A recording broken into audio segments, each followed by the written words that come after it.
गरुण उवाच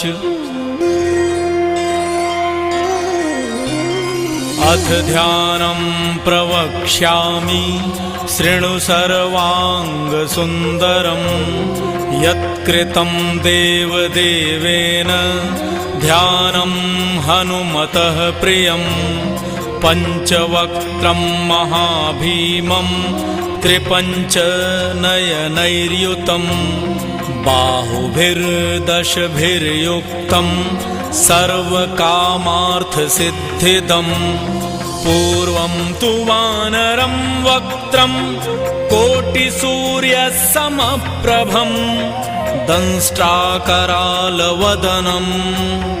भ्रिकुटिकुटिलेक्षणम् अस्यैव दक्षिणं वक्त्रं नारसिंहं महाद्भुतम्।